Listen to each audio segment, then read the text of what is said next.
Well, I'm a teacher. I also have a 14-year-old who is here at the house who will be a freshman in high school this year. And her school is doing 3 days virtual and 2 days in person.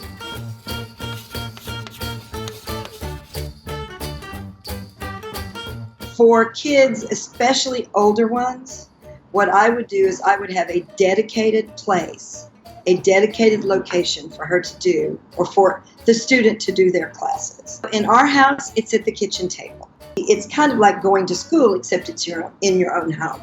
So a dedicated place to actually do lessons. Turn off all distractions. All they have is the electronic device that they are doing, their classwork from. Because it doesn't take much for at least a 14-year-old to get off track. It's really important as a parent that you communicate to your student and you open communication between you and your student that what the expectations are of virtual learning in your house. Also make sure that you communicate with your student that you are the teacher there at the house.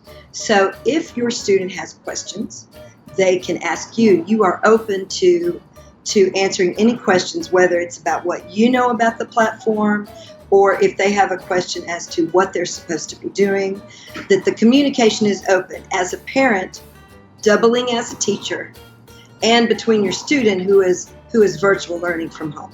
If you're the parent and the teacher, you may not want to be in the same room with the child when they're online, interacting with their teacher that's online. One thing that I would do is I would just be in the other room, just close enough to where she could ask me questions if she had them, but not right there hovering over her.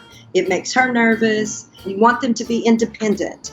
You want them to ask help if they need it, but especially if they're older, you want to give them their independence because, this is just like sending them off to school, but it's at home. Definitely not the strict routines like you would have if you were in school. I believe that a child should be able to get up, get some breakfast, decompress a little bit, wake up, and then start lessons. Totally believe in breaks. I think you just have to set your own routine, what works for you, as long as you're not under the restrictions to where you have to log in to, a specific classroom setting at a certain time.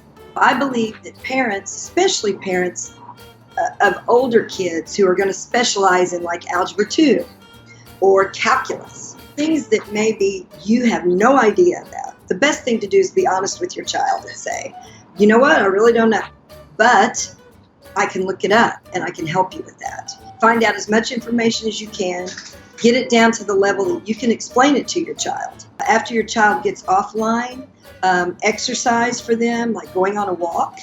She and I have been walking, which is a good strategy for decompression for her and for me. And then when she's not around, when she goes back upstairs after the learning is over, wine.